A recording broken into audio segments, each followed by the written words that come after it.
Afternoon, everyone. I'm going to give just a few minutes to allow participants to join. We'll start in just a few minutes.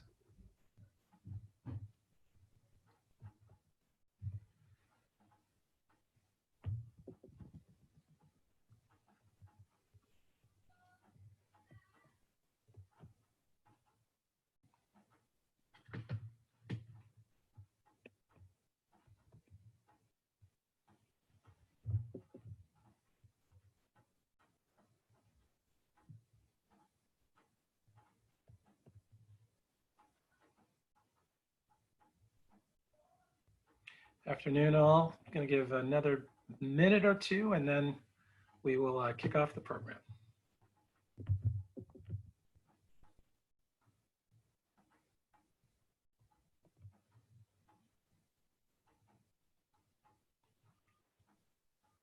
Setti, it's great to see all these people joining, though. A lot of interest in this important topic. It's great. Fantastic.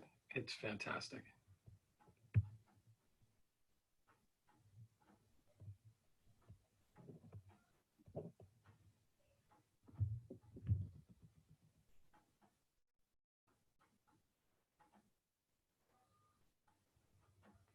I'm going to give it one more minute because I just see the numbers continue to go up. So.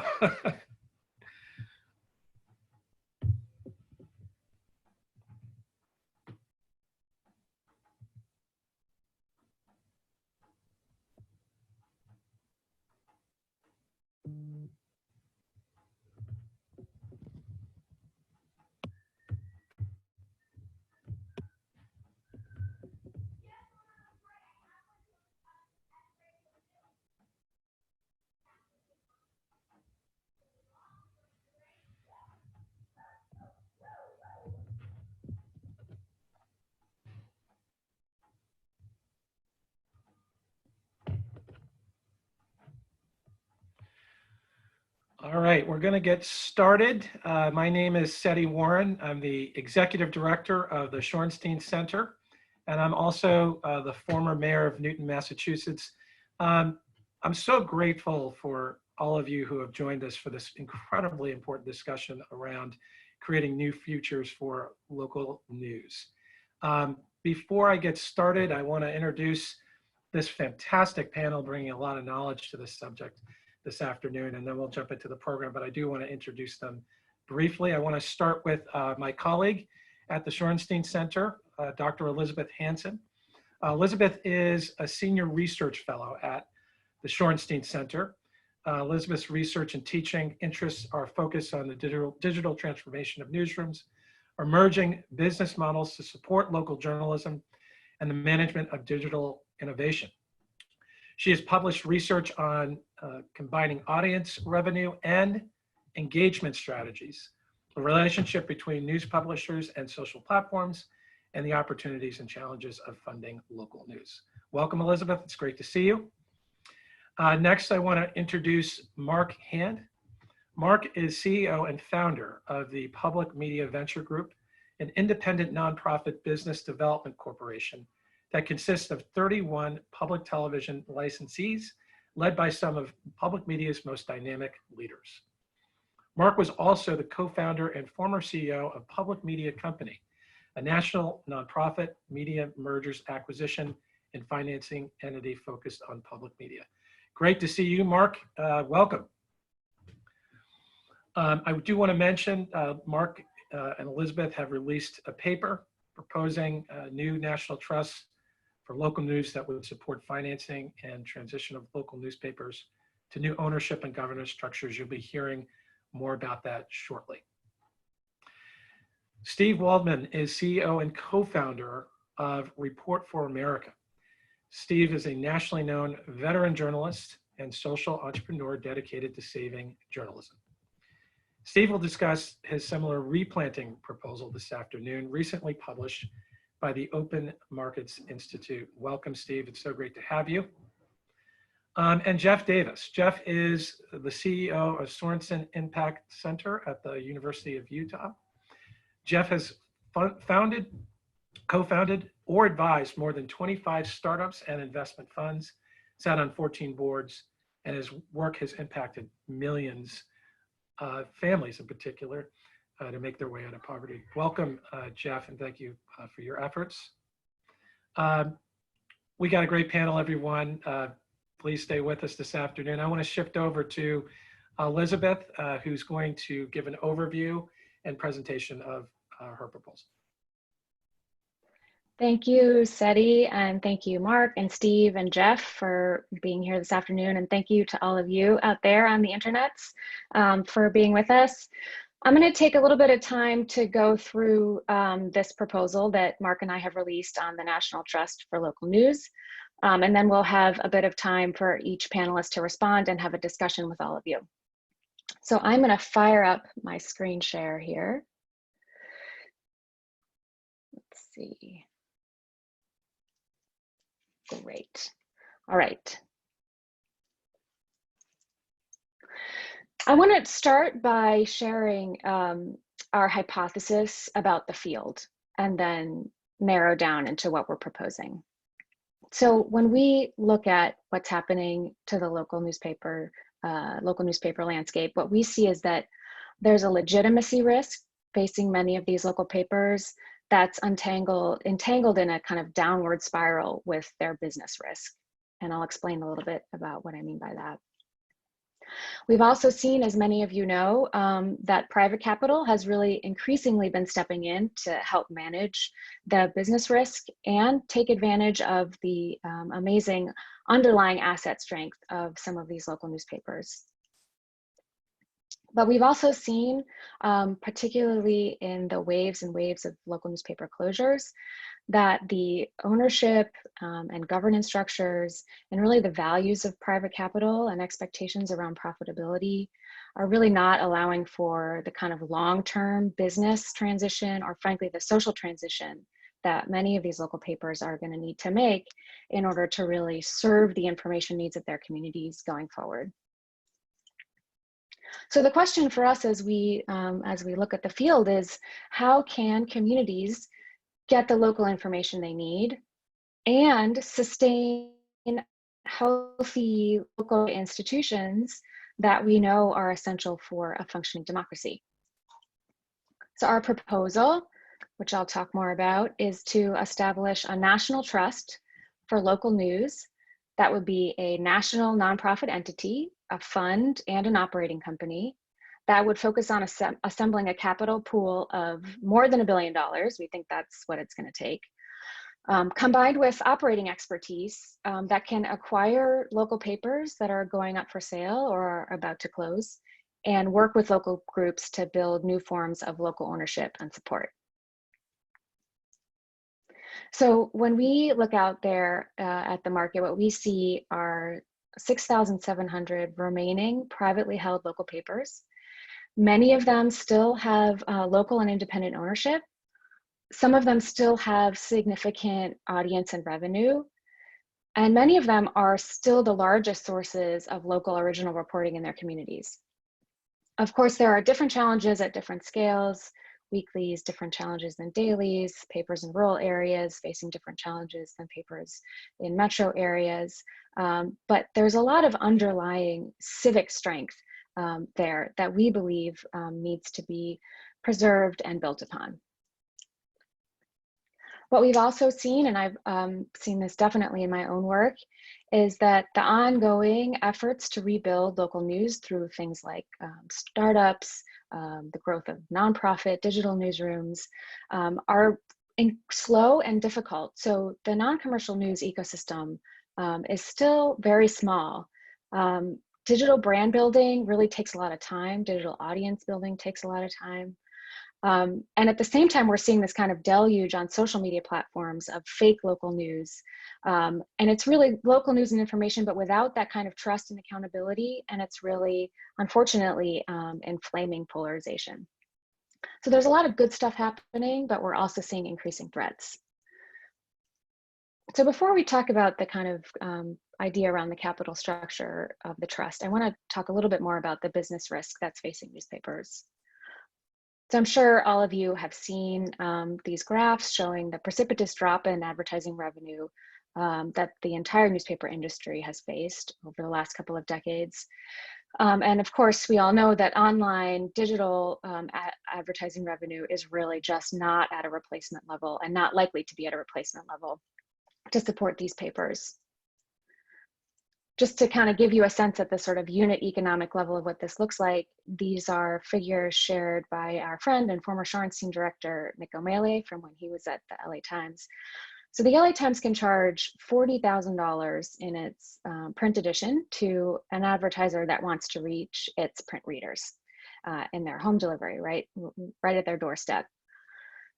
That same advertiser can pay Google $16 to reach that same 400,000 readers. And somewhere in the middle, if that same advertiser wanted to reach the LA Times digital subscribers, they could pay $5,600. So you can see that these are just pretty brutal economics. And if we looked at, what it costs for a print subscription, you would see that it's really the print product that has the highest margin. It's the highest margin product that newspapers produce, but it's also the one that's losing popularity and becoming more and more expensive to produce and distribute. So I'm going to state the obvious here, but I think sometimes it kind of gets lost in the shuffle, and it's worth saying over and over again. A local digital media-based business is just a significantly smaller footprint than a local print-based media business. And so a lot of the business risk facing these papers is making this, it's a transition and a shrinking. So this transition and shrinking has had real costs. And so let's talk about the costs for a minute, because I think a lot of the costs are in legitimacy. So this shrinking revenue base supporting the industry has meant layoffs after layoffs after layoffs. So employment of reporters, editors, photographers in the newspaper industry has dropped 47% since 2004. So we're really talking about a massive loss of human capital, of human resources, of local knowledge and local reporting from the communities in our country. And unfortunately, what's happened in parallel to this, as we all know, on social media, we've seen the rise of fake news and information. But what's troubling to me is that the kind of newest wave of this is happening under the banner of local news brands. So in some cases, these are politically backed media networks that are purchasing the brands and audiences and kind of shells of local papers that are no longer commercially viable. And in other cases, they're just kind of making up brand titles that sound like your local paper. But in both cases, what this means is that online, there's incredible and increasing confusion, particularly on social platforms, about what constitutes trusted, legitimate local news. And of course, the irony here is that even as we have fewer journalists to combat this kind of deluge of mis and disinformation, the public really believes that it's the news media's responsibility to hire more journalists and combat this rising tide. So how are we going to do this? Well, my work over the last couple of years, I think, has really been about spotting the bright spots and the green shoots of what the next generation of local media institutions can look like. And I believe that we've actually learned quite a bit in the field about how to grow audiences, grow engagement, and grow revenue. So many news organizations now know how to build loyal digital media audiences using audience research, using product design that builds habit. These organizations are learning how to use engagement strategies to increase their flexibility, tell different kinds of stories, build trust with their communities. Oops. And what we also see in public media and in the kind of new and successful generation of nonprofit newsrooms like the Texas Tribune is that there's a new kind of sustainable, diversified business model that can support media with a mix of commercial and non-commercial strategies. So those are, traditional commercial revenue streams like advertising, like sponsorship, like subscription, but also non-commercial ones like foundation funding, like major donors, like members, like small dollar donors. So these are really the building blocks of a new kind of business model in the ecosystem. But what's been missing so far is a financial stack for local news. But the pieces are all there. So we know that there are social impact investors that are looking for innovations that can help address social challenges. And Geoff is going to share a little bit about what he knows from that space. We've also seen an incredible increase in interest and giving in the philanthropic sector. So, this is obviously most visible in initiatives like the American Journalism Project, but the Knight Foundation as well has been encouraging community foundations and other major givers to really take a stake in their local media ecosystems by increasing their philanthropic giving. And finally, what Marc and I have seen is that this hybrid business model, commercial and non-commercial, has supported now a $3.2 billion ecosystem in public broadcasting that has been robust across 2 recessions. So there's really something in this new model. And of course, we have seen newspapers starting to take the plunge. So our friends in Utah at the Salt Lake Tribune amazingly received their 501c3 charitable status last year and have been embarking on the difficult work of transforming themselves into a civic news institution. And we know from talking with them and others that there's incredible interest out there amongst local newspaper owners in figuring out how to affect the kind of transition that the Salt Lake Tribune has been through. But the question is, how do you do that at scale? So instead of each individual owner having to kind of make their own way through this transition, figure out what to do on their own, how can we really kickstart a whole wave of these transformations in the direction of transformed business models, transformed cultures, transformed engagement with local communities? So that is where the trust comes in. Now we're thinking about the trust as 2 parts, a fund and a national nonprofit operating company. So let me talk a little bit about the fund. So we're envisioning the fund as a hybrid social impact and philanthropic fund, understanding that there's lots of variation in the kind of baseline financial health of newspapers out there. So the fund would act as a mission-aligned buyer for local news owners who want to exit. So rather than sell to the metric medias of the world, or rather than sell to your friendly local holding company or private equity firm, we would be a buyer in the market that would be mission aligned, and that would make the pitch that we would be able to preserve and build upon the civic asset for the long term. We would help assemble the structure and do the deal financing. As I said, we would facilitate the transition of commercial ownership to a different structure. It could be a hybrid structure, could be a purely nonprofit structure, could be a cooperative structure. We know that there are papers out there whose workforces have shown interest in buying and owning their own papers as cooperatives. That's something we could help facilitate.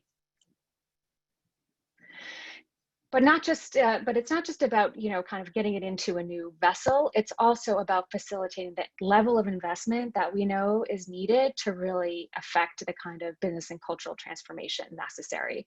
What we've seen and heard across the board is that the kind of underinvestment in newsrooms, in the people, in the products has really hurt both the business and the legitimacy. And so a goal of the fund would absolutely be to help catalyze the investments necessary to make those changes. Okay, so let me talk a little bit about the operating company piece, the fund and the operating company. So the operating company would assist these papers in opening up philanthropic revenue streams.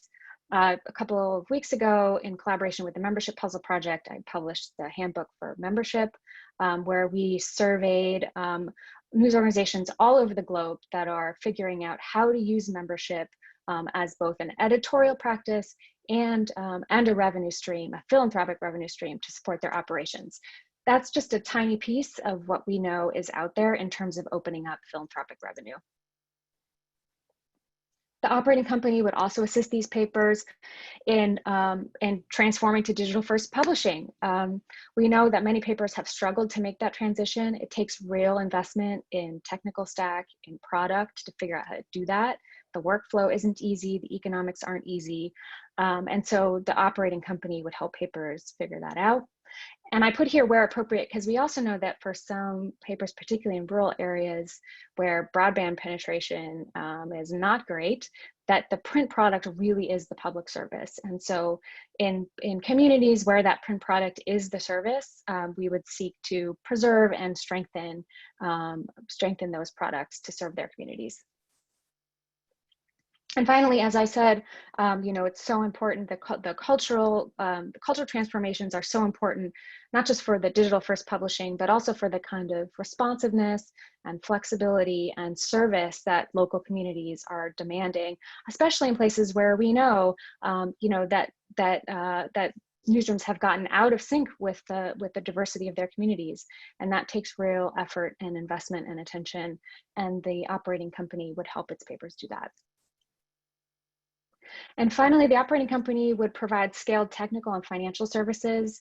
We know that a huge plus of a holding company and a kind of roll-up strategy is that you can get economies of scale. You don't have to have papers having duplicative technical stacks or financial services.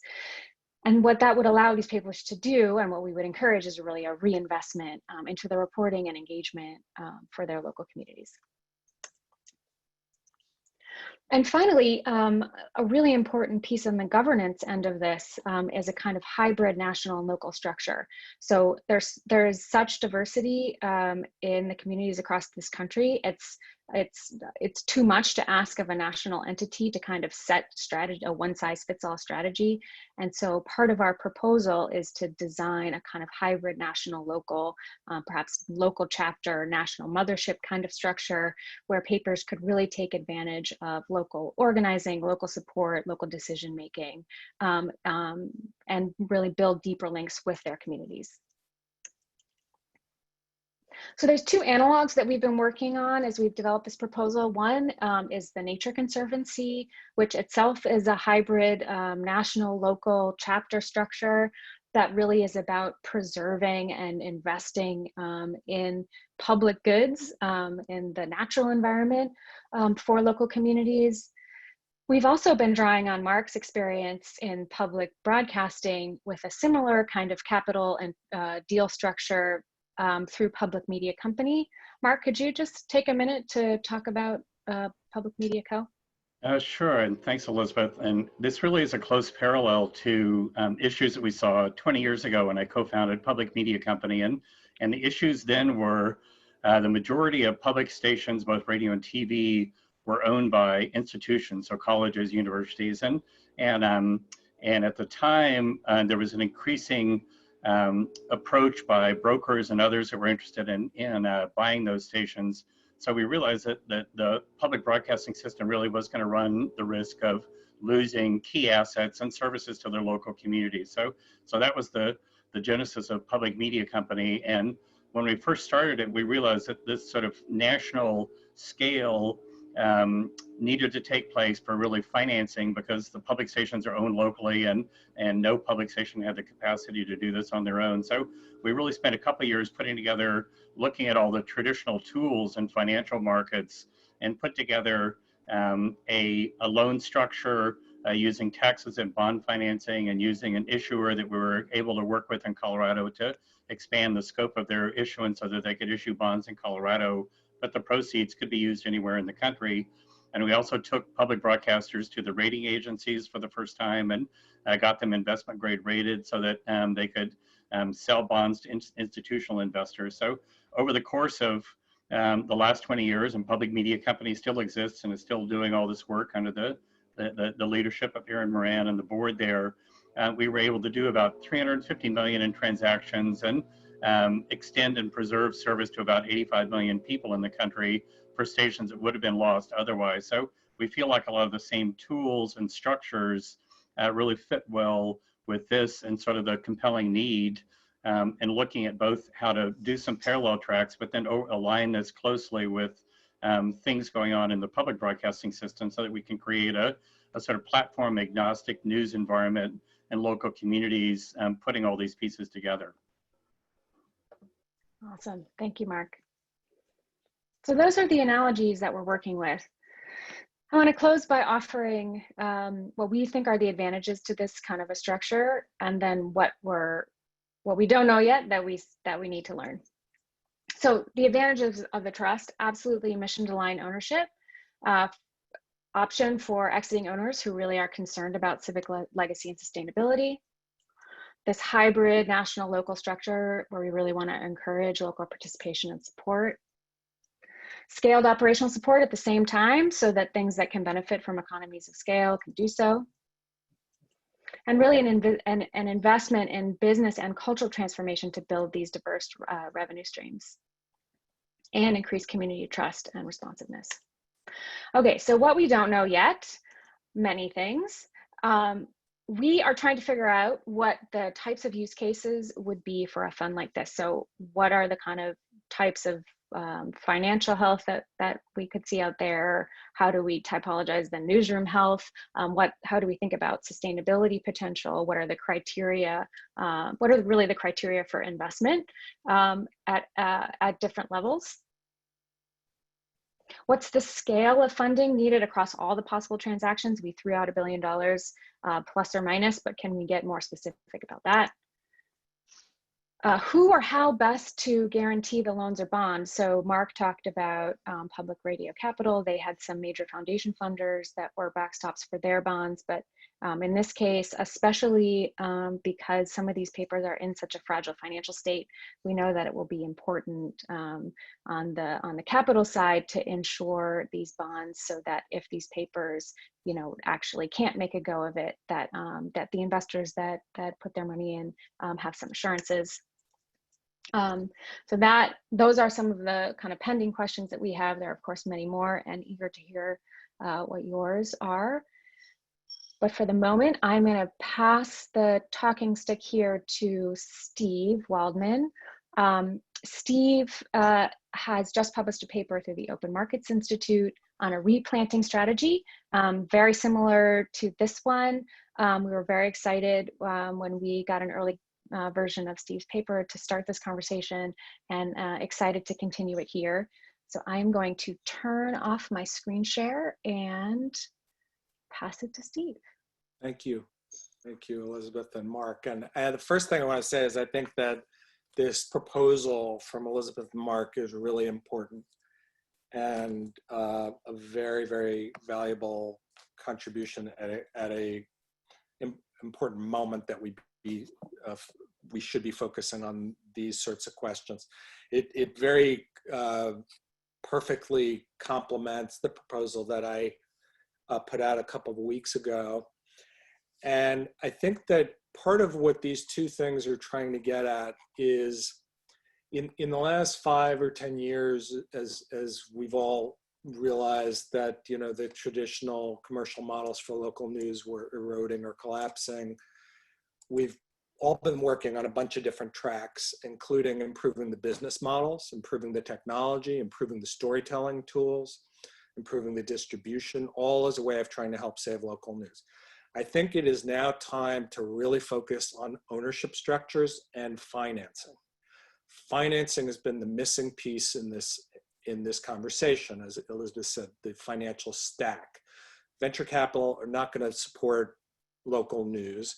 Philanthropy has a limited amount of money that they can do, and it's appropriately focused on nonprofit entities. And the private equity and hedge funds that now own thousands of newspapers have a completely different set of incentives, and they tend to be.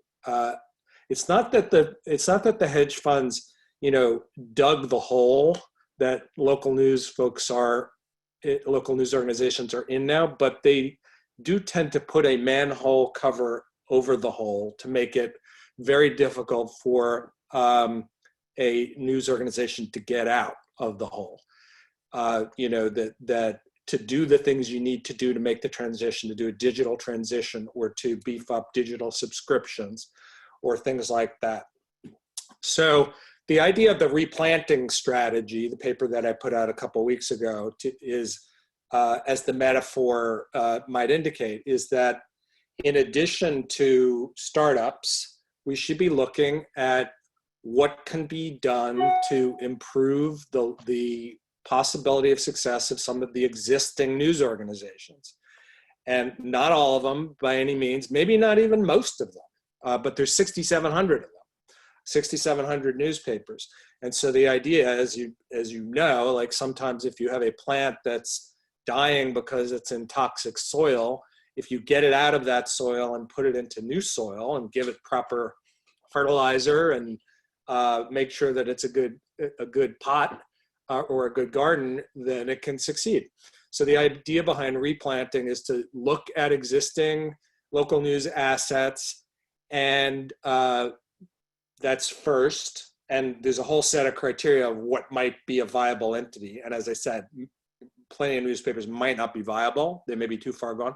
Second is, but as Elizabeth said, many of them do have really important civic assets to them that we kind of tend to blow off. But when you're focused, when you're in the world of trying to start new entities, you see how hard it is to build up a brand and audience, and that these newspapers often do have real assets. So part one is identify potential plants. Part two is the transition. The actual transition into, say, a newspaper going into a nonprofit has all sorts of small but expensive and annoying bits of friction. Got to hire lawyers. Maybe you have to hire a bankruptcy lawyer or a tax attorney. There's just pieces of it that if you're a big newspaper, you can do it, but a lot of these smaller papers don't. So there's this transitional part. And then the third part is making them succeed. And that can include shared services, technology platforms, business know-how, and operating capital. And that last part, the operating capital, is where Elizabeth and Marc's proposal becomes so important. Honestly, that was like a missing piece to my thing. Like I thought, well, we'll have philanthropy come in, and that would work in a bunch of cases. Like if it's a small publication that's being donated, maybe philanthropy would be sufficient. But really, to do this kind of transition and transformation on a large scale, you need a lot more money than that. And some of these organizations, well, some of them do need straight up philanthropy. I'm thinking particularly of organizations that are in very low income areas, or organizations that are in areas with declining populations. Those are like the toughest nuts. Others, if you just took away the 25% margin return that they had to produce for their hedge fund owners and made it so that their goal was actually just serving the community and getting to sustainability, there is a group that could make it if they had low interest capital. And that's the heart of what Elizabeth and Marc are proposing, is that for part of this group, there are folks that could make it. And by make it, I mean do really valuable work in the community if they had low interest capital that is not available right now. And so to me, and by the way, even though we've mostly talked about existing assets, if you figure out how to do that, and if you come up with the system like what Marc so brilliantly did with public radio, or what others are doing in social impact, if you figure that out for replantings, it also can work for startups. So it's not like by saying this, we're saying, no, we don't care about startups. This is only for the existing players. Really, it's about creating a financing or financial stack for local news that would help with both replantings and startups and make it much more likely to succeed. The last thing I would say is that at least the replanting part of this has a public policy element to it, which is, I think, all of what Elizabeth and Marc talked about, could be done without any public policy changes. But replanting as a broader strategy would be helped and more likely to succeed if two additional things happen. One is the government creating a tax incentive for owners to donate newspapers.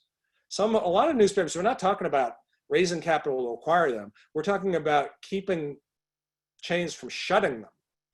And in a lot of those cases, if there were a tax incentive, they could be donated. And the second thing, that's the carrot, the stick, is antitrust law that emphasizes localism and plant closing legislation that creates speed bumps in the way of continued newspaper consolidation. So those are two ideas that I think would help, make this general replanting strategy more robust. So why don't I stop there and pass the talking stick over to Geoff Davis, who also has incredible experience in another part of this piece of the puzzle as the CEO of the Sorenson Impact Center at the University of Utah, and who is also in that role an expert on social impact capital. Thanks, Steve, and thanks, Elizabeth and Marc, for pulling all of this together, and Setti for creating the environment where this type of discussion can take place. I think we've already heard a couple of really important things, and in my, I don't know, 25-ish years experience doing social impact change, structural change work, I found, Elizabeth, that what you said, one of the key, it's not just in this environment, Steve, it wasn't just in your thinking before, but generally financing is often the missing piece. We kind of just assume that something will work out and we'll figure out, philanthropists or venture capitalists or whatever, but it often isn't the case. There often isn't one group that's sufficient to create the structural change that we want to see. So I love that we're having this conversation now proactively. And of course, Marc has deep experience in all of this. So Elizabeth, you asked me to describe what's being done in other sectors and how different types of capital are being used to create structural change in different sectors. I'll do that. I'll give one example from my experience that I was involved in earlier on, and then I'll allude to a few others that we can go deeper on a bit later. And then I'll extract some of the principles that we can apply here as we work on the structure. So I was lucky enough to be a part of an incredible group that were some of the early pioneering innovators in microfinance and in what we now call impact investing. We didn't know that's what it was back then. We called it social venture capital and different types of things. I was a part of that group. And basically what we did is we co-opted principles and tools and techniques from Wall Street and applied them to social problems and environmental problems.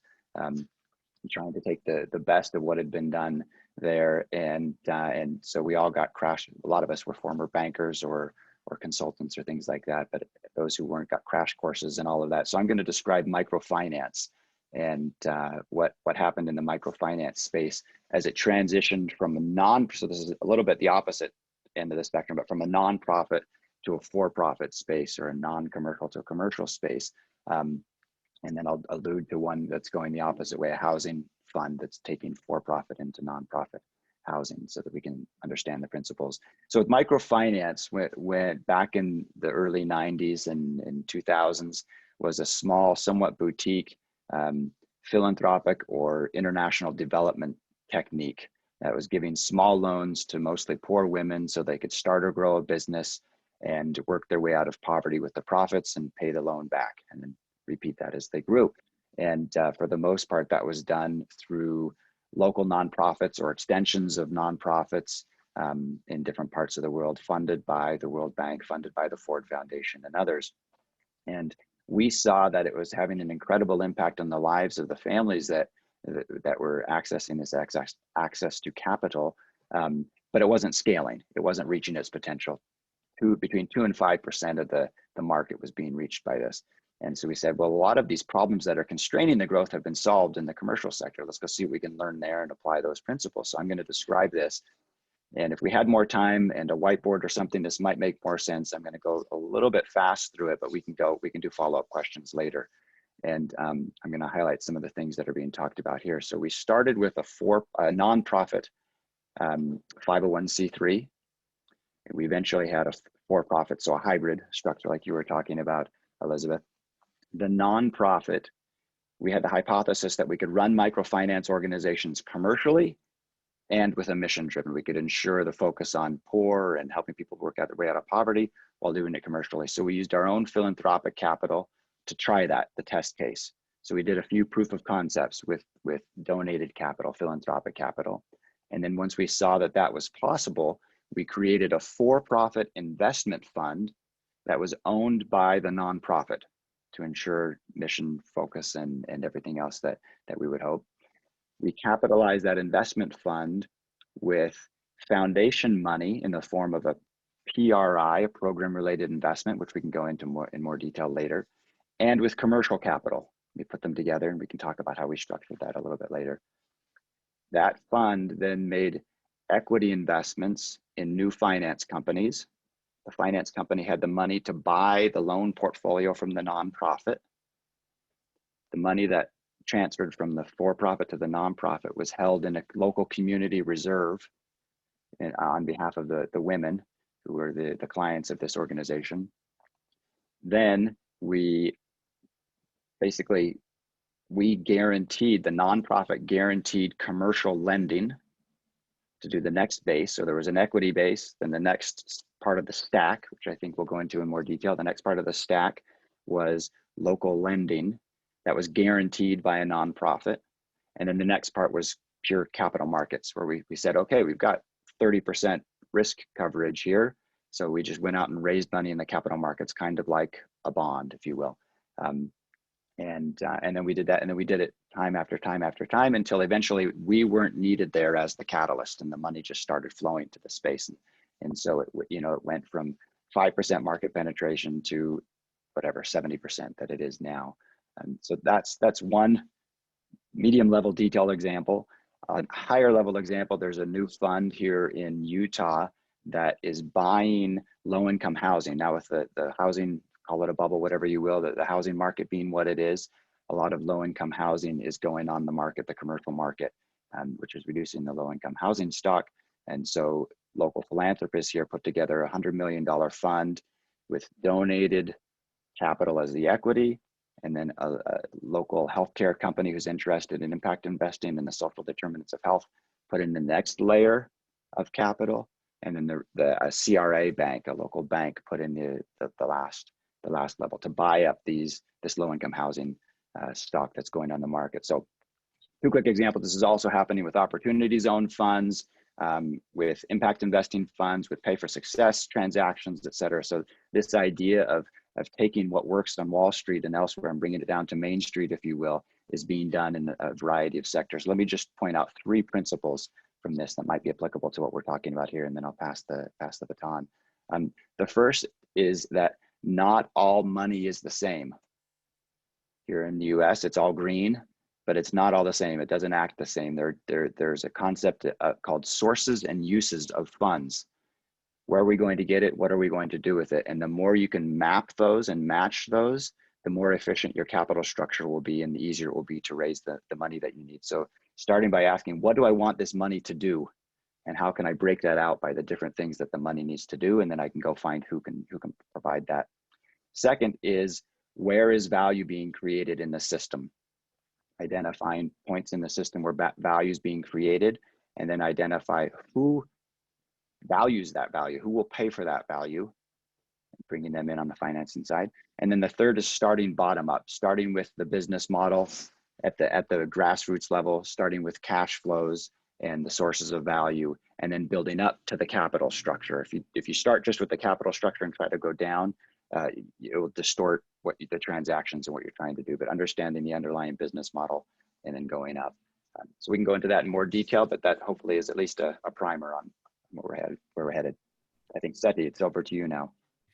Thank you so much, Geoff, for your comments. As I was listening to you all provide very comprehensive, clear, direct solutions to this massive challenge, I was thinking about what it means for people on the ground in communities. And also, why is it important that we actually save local news? Why? And I kind of want to get into that a little bit, a few minutes as a former elected official, and then we're going to have a really brief discussion, and then we're going to open it up to Q&A. So the why, Steve, you in your paper highlight research that's out there about the effects of not having local news or adequate local news. Everything from increased polarization to lighter voting turnout to giving communities, not giving communities the ability to make good sound decisions for themselves and their region, sort of the nationalization of politics as well, all of those things. And then you layer on COVID-19 and a historic health crisis, and the rise of consciousness around racial justice for those that believe in it and for those that don't. You've now have an environment in which all these things were challenging before COVID-19. Now that we're in the middle of it, local news becomes even more important from my perspective. So just a few observations from my own experiences. I was mayor of the city of Newton, Massachusetts for 8 years. It's a suburb of Boston, close to 90,000 people. I want to take the election voting first, and just describe what I encountered. When I first ran for mayor in 2009, there were two reporters covering my community, the local Newton Tab, an editor and a publisher. When I entered the race, I had around 4% name recognition, and being generous to myself, I was running against a very popular state representative who had universal name recognition. The Newton Tab had extensive coverage of my election, all through interviews of the candidates, covering the debates extensively. In the end, I won my election by 469 votes. It was one of the highest turnouts in Newton history, voting-wise.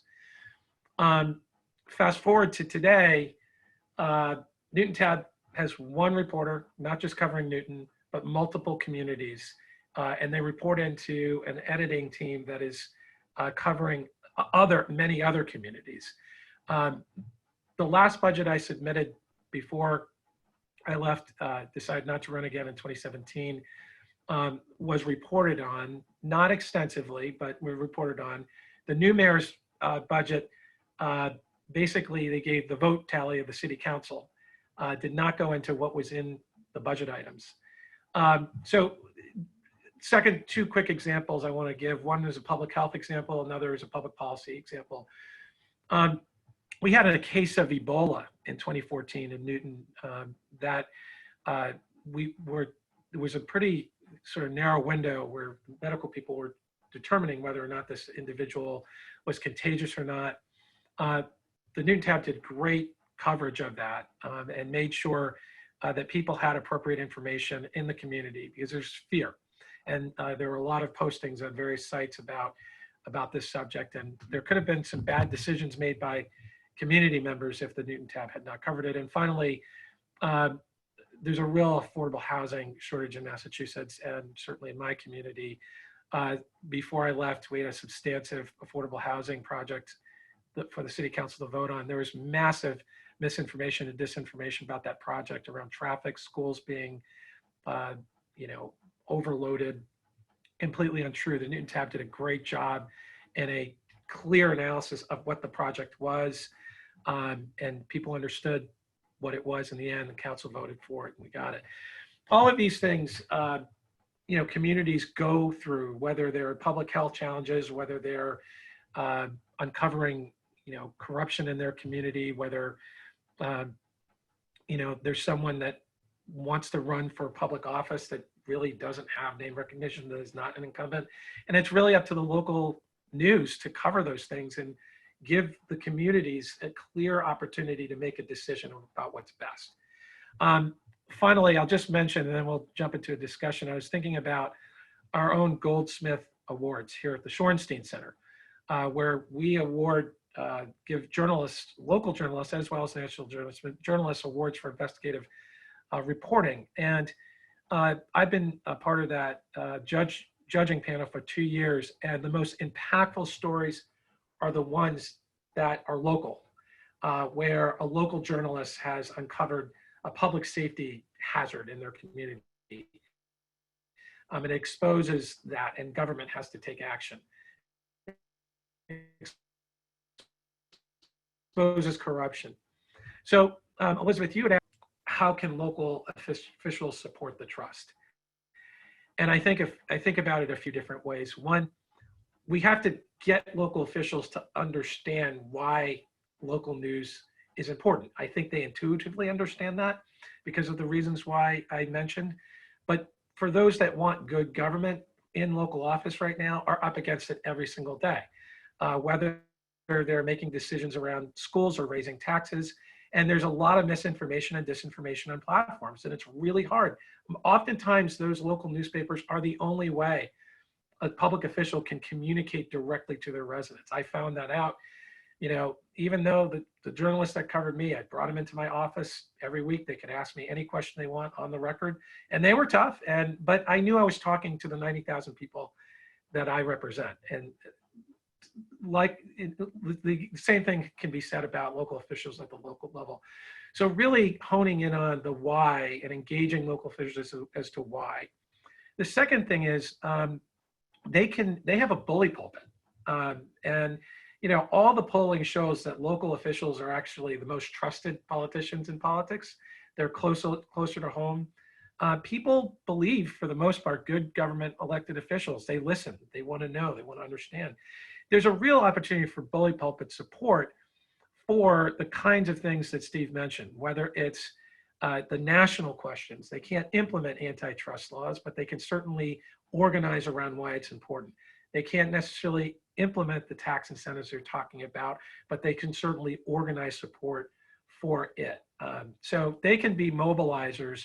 And I suspect right now, I'll end with this, there was a terrific article in the New York Times about a very small community in Alabama, Montville, where, and I won't take the time to describe that story, but you should all, it was in the October 11th New York Times. I would suggest everyone that's a part of this conversation read that, because it really brings to life why local news is so important, and how this local election turned into a national election pretty quickly.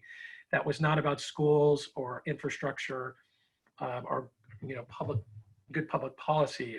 It became a national election at the end of it. But please take a look and read. But I think local electeds can be real leaders and mobilizers using their office. So just really briefly, and then I want to open it up because it's getting pretty late in the afternoon. I guess it would be wonderful if all of you can jump in and talk about what the shift is out of Elizabeth's question. What does the field of local needs need to get to beyond the current crisis? And I want you to talk about it in the context of COVID-19, because I think financially and otherwise, we're just facing some challenges we haven't faced pre-COVID-19. So folks can jump in, and then after that, we'll do some Q&A. Sure. Yeah, so, you know, I think COVID-19 on the financial side is a sort of accelerant for trends that we've seen and knew were kind of in operation, but had expected would take decades to unfold, and instead are, you know, taking 9 months to a year to unfold. I think that the question that I have around the financial stack in the context of COVID-19, and this is to Geoff's kind of principles, is like, how do we differentiate between the areas that are real market failure and where is it like, okay, we just need more investment and then we can get to sustainability, and where is it like, actually the business model is fine, but we just need a different set of profit expectations. So I'm wondering, Geoff, like how you've seen social entrepreneurs who are attempting this kind of structural change attempt to parse out like market failure from, you know, more investment needed from like everything's fine, just better ownership structure. Yeah, great insight. Obviously, we tend to think market failure needs some kind of philanthropic or governmental intervention, and a lot of times that can help. But what we've seen is a lot of times it's the market failure is because of perceived risk, not actual risk. That might sound like a small nuance, but it's very often it's perceived risk other than actual risk. And so if we can use philanthropic capital or governmental capital, probably in this case, philanthropic capital, to provide a proof of concept and reduce the perception of the risk, then that can crowd in more commercial types of capital. And then as you go up the stack, again, some purely commercial investors need 3%.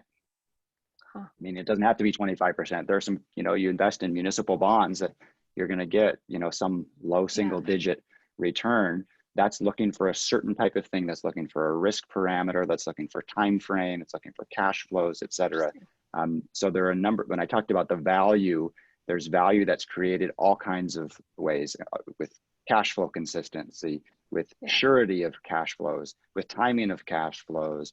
And then on the other end of the spectrum, like Steve was mentioning, you know, some investors are willing to wait and take a bunch of risk, but then they need a really, really big payout. And so if you go from that high end to the low end, and you can kind of divide it up and think about, okay, who cares about what in this case? So we can use foundations to catalyze things and reduce the perceived risk. And then others say, oh, it's not that bad. Okay, I guess I don't need a 6% return. I guess if the risk's that low, I could take a 4% return. And that brings in a certain type of money. And then once they're there, others say, oh, well, if they're in there, then I guess I don't need the 12%. I guess 8% would be fine for me. You can kind of move it all down. And so we are now in like incredibly low interest rate environment, and it looks like we're going to be there for a while. How does that change the risk appetite and the folks who are coming into social impact investing? And what, you know, is 1% now good enough, or like what does that do for the capital? The amazing thing is it now makes it easier, in as much as any type of structural change is easy, but it's easier to attract capital that would normally be higher up in the capital stack, that would be seeking a higher return. It's easier to bring them in. And so I think the one of the questions you asked as we were preparing this would be, what would investors look for? And the easy answer is, it depends, right? But it depends on what? It depends on what type of investor they are. Even large asset owners, whether it's a large foundation or a sovereign wealth fund or a big money manager, they use what's called portfolio diversification. And so they have their money split across all these different asset classes. That's a term of art in finance, which basically means a type of money that behaves a certain way that is unlinked to other types of money that behave a certain way. Non-correlated, it's called. So if one thing goes up or down, the other one doesn't usually. And so if you think of a panoply of investors with different needs and expectations, and maybe not on this call, but we can do it offline and put it in an appendix to the paper or something. You know, we can create a typology of who's looking for what and what might be appropriate. Right. So the so foundation donations, grants would be helpful. And then the PRI that I mentioned, which it counts towards their 5% distribution for a foundation. But if things go south, it's fine. It was a grant, but they can also get a return, so they can get a lower return on it. That can provide some more comfort. And then we can bring in, for example, you know, CRA money or Community Reinvestment Act money, which local banks are required to invest in their local community, or opportunity zone capital or things like that, and then keep going up. Is that too high level still, or is that too technical? Is that a helpful answer? No, okay. That's super helpful. I mean, I think what's exciting is that, you know, to those of us who have been studying and working on sustainability in the news industry, it's really felt like the same group of people having the same conversation, and with substantially the same funders. And so I think part of what we want to do is like break open that conversation and bring in some new people and new sources of funding and new stakeholders to really expand the pie. Mm-hmm. Yeah, we could structure it so that insurance companies are investing in this, as well as local banks, as well as foundations, as well as individuals, you know, that you could create a whole. Yeah, totally. One thing that Mark and I have totally geeked out about is like, could we create local news bonds where like you could be a subscriber to your local paper, but you also buy the bond to your local paper. And then, you know, and then you're like, you get the value of your subscription, but you're also investing in the long term. I have to imagine there are people for whom that would be a real valuable asset and meaningful one. I would think so. I think there's some basic research, it might have even come from the Shorenstein Center, but around the economic impact of local news in terms of municipal bond prices, home prices, all of those types of things. So I think we could take some of that and structure an actual social impact bond that shows we preserve this against some counterfactual. Here's what would have happened if we hadn't preserved it. Here's our bond rating, which translates into a bond price. The government saves this much money, that then can be paid into this fund, if that makes sense. Oh, that is very interesting. Yep. Well, I'm sorry to say we've run up against our time, and we have all kinds of amazing questions from the audience, which I will preserve, and we can try to send out some answers to. I know a couple of us can stick around and chat a little while longer, and there are folks who need to leave. So Setti, should we officially close this down and invite people to stay and chat if they can? Yeah, I think what we might do, I'm looking at some of the questions. Yes, I think that's the right thing to do. We could maybe spend another few minutes looking at some of these questions. And Elizabeth, for folks that have to go, we could certainly send out a summary of the answers, but we could spend a few more minutes. And I'm just looking, does that make sense, Elizabeth? Yeah, I think Another that makes 5 sense. or 10 minutes we could do, and then. Yeah. So there's a question here, which I think is an important one, about the role of labor unions, and we know that many newsrooms are unionized, and a question about what this kind of a transformation process would do for those union contracts, how they would be included as stakeholders or not in any kind of transformed model. Steve, have you thought about the union angle and the replanting? Well, for one thing, unions can be potential acquirers. That's not exactly what the question is, but you know, we saw the union play a role very similar to that in Chicago with the rescue of the Chicago Sun-Times, and the union and the News Guild is trying to do something similar with the Baltimore Sun. So I think that is one potential role. The other thing, though, that unions will always have to be cognizant of is that these are newspapers that are often struggling and have to make transitions to digital form. And so you're not going to want to get into a situation where where you're necessarily holding on to a 7-day-a-week print publication in order to save a certain number of jobs. Even though we would like to do that, the unions will need to be approaching this in a way, as they often do, of what's most likely to make this a viable institution for the community, because that ultimately is going to be what's going to preserve more jobs than it going away. So all in all, I think the workers at these things, whether they're as acquirers or as key leaders in the new entities, can and really need to play a really important role. This is related to the worker-owned cooperative question. There's a question about like quote unquote legal stack, any kind of like firms or legal expertise around reviewing hybrid models and trade-offs. I'm wondering, Geoff, it seems like that's kind of expertise that would be well developed in microfinance. Is that? Yep, I just answered that. Hopefully it showed up in the Q&A. So there's a firm there in New York and in Europe called RPCK, so rpck.com, and they've been fantastic. You know, some lawyers are only too strict and kind of block everything you're trying to do. Some are too creative and get you into trouble. This firm is just right down the middle, really, really solid. They're creative in finding appropriate legal, you know, within regulatory guideline ways of solving the problem, because these are not straightforward. There are a number of issues around having these hybrid models and hybrid capital stack.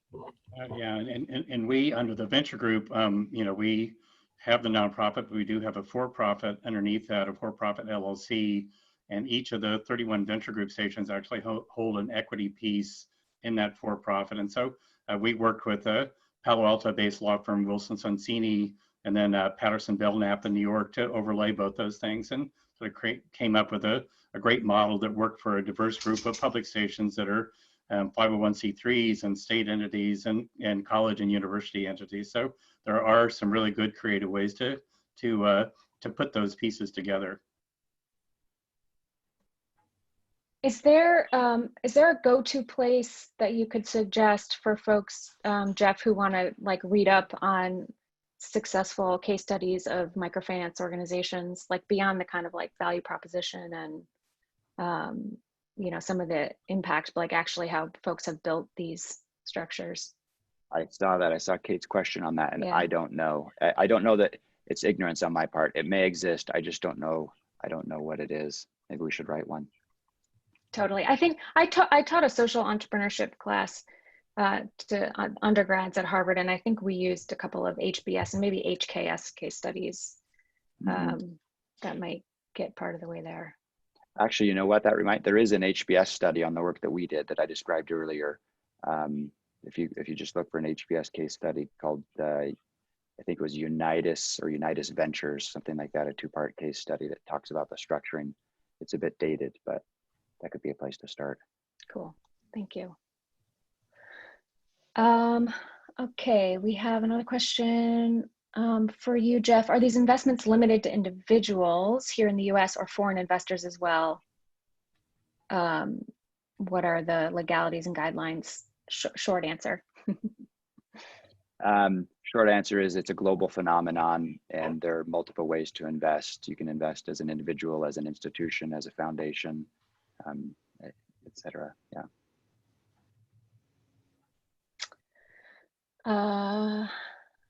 Let's see. There is a question about structure, about how to structure capital, but maybe we can connect you guys offline and have a deeper discussion on that. Any other final questions from you all panelists that you want to leave any of us with, or the audience with?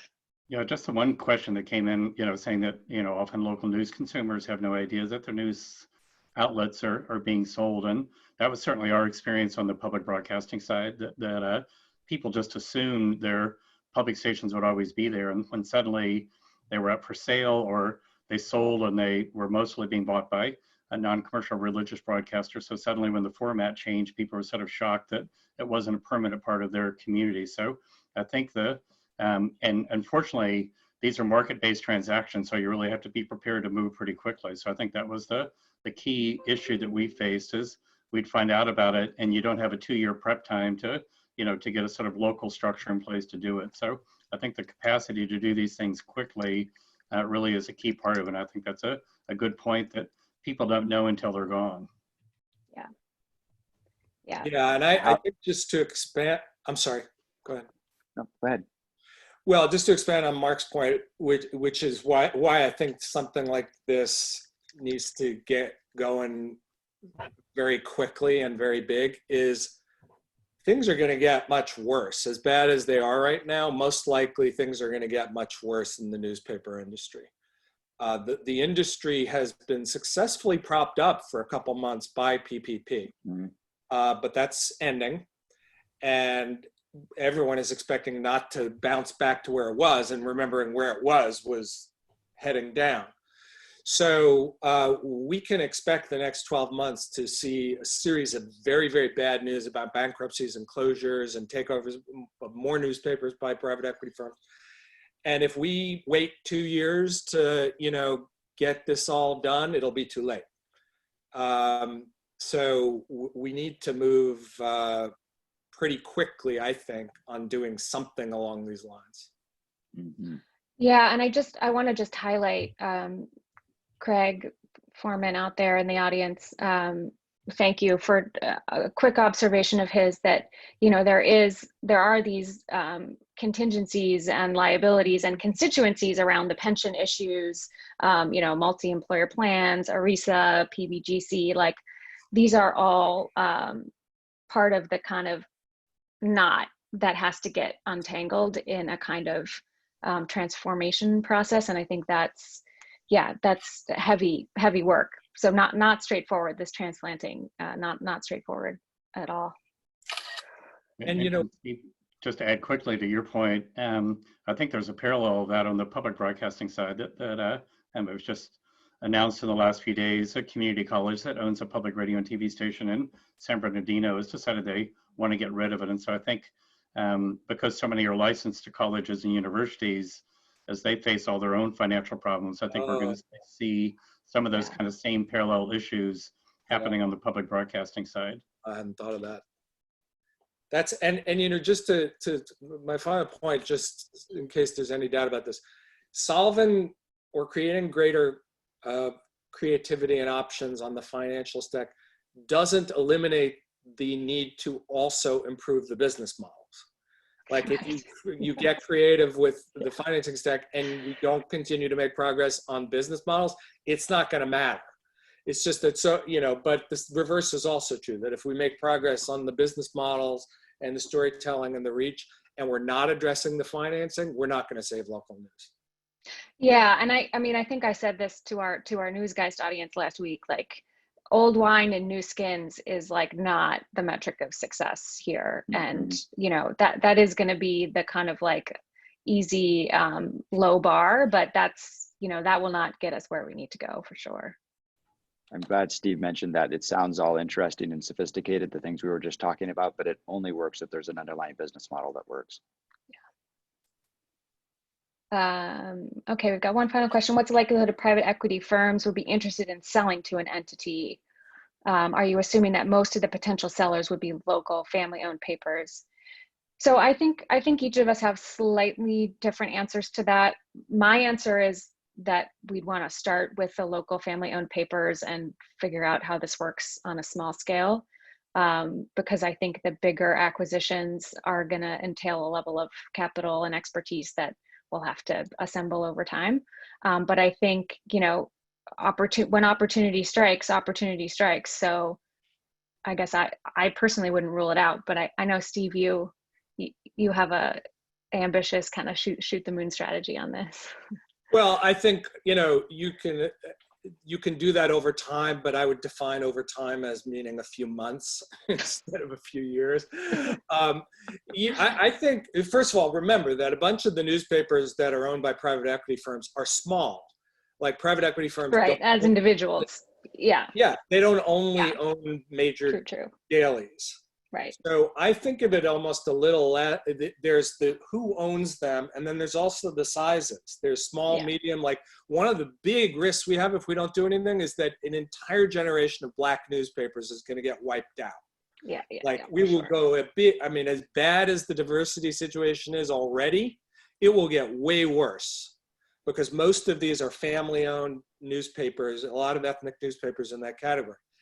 In terms of the private equity firms, you know, they're not going to do anything out of the goodness of their heart, right? And I'm not sure that we want to raise capital to outbid them, you know, necessarily in every one of these cases. But if there's several thousand newspapers owned by private equity, and they're all on a spectrum, and honestly, we won't know which is which on the spectrum until we can get under the hood. But some of them are making a lot of money and they're going to hold on to them and try to hold out for a big price. On the other end of the spectrum are the ones where they're thinking about closing them. So for the ones that we're thinking about closing them, well, I would say certainly we'd want to immediately have conversations with them about like, hey, instead of closing them, why don't you donate them? And that could be, you know, another cluster of potential targets. Great idea. Yeah, and I'd say on the private equity, you know, our experience on the radio and TV side, there were commercial stations that we bought from group owners, commercial stations that we bought from equity firms, and I think you never really know till you ask, and you know, if the deal's structured the right way. So I wouldn't rule out the possibility of any of those. And I think the key thing is being prepared in situations where you know, groups are going up for sale. I think a lot of it has been, there just haven't been buyers there. And so the equity firms sort of have a clear runway to be able to do it because there's nobody there competing with. Yeah. So just one final quick question. Tom Steitz asking a really important one. You know, there's now 2,100 communities that have no original reporting of any kind. How do we solve that problem? Yeah, so first of all, you do need organizations like American Journalism Project and Report for America and others like that that are directly working on startups. Like part of what you do need to do in those communities is start new organizations. Now, I do think once you master, you know, what Elizabeth and Marc and others have proposed, in the long run, which maybe is 5 months later instead of 2 months later, that capital approach could be applied to startups too. Mm-hmm. I would also say there's another category though, which is one of the things we found at Report for America is when we look at this question about what about the worst news deserts, some of the worst news deserts are being filled by new entities, but some of them are being filled by other adjacent news organizations expanding into that county or into that community. So I would think one of the types of capital could be that, could be expansion to solve a news desert capital, could be one way at that. Yeah, we have somewhere I can share, we have a fascinating map, which is an overlay of the news deserts and the joint public radio and television licensees. And I think particularly on the public television side, where most of these stations are, you know, broadcasting PBS content and are not really themselves content generators, this would be a totally new lease on life and a reinvigorating of their civic purpose if we could figure out how to build on that distribution and reach with the kind of local news content that so many of these places have lost. And Marc and PMBG are working on that problem. I have a study on mergers and acquisitions into public broadcasting, trying to make progress on that question. So I think that's another way in. Yeah, I think the public broadcasting reaches 98% of the country, and within the venture group, there's 10 statewide networks that cover rural parts of Nebraska and Iowa and Alabama and South Carolina. So I think putting those pieces together of looking at an existing infrastructure, and then how do you, I know New Mexico PBS is working on creating sort of a virtual editorial newsroom to help support reporters in the northern part of New Mexico. So I think looking at how you put some of those pieces together can provide enough support to be able to reinvigorate reporting in some of the more rural areas.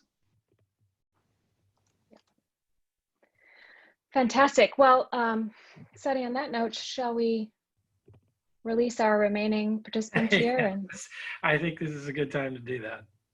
Thank you all so much, Steve and Geoff and Marc and Elizabeth, really pulling all this together. This has been a robust discussion for the Shorenstein Center, and thank you to the participants, all of you who engaged and joined us this afternoon for this discussion. Thank you all. Amazing. Thank you all. Okay. Yeah. Thanks, everybody. Bye-bye. Bye-bye.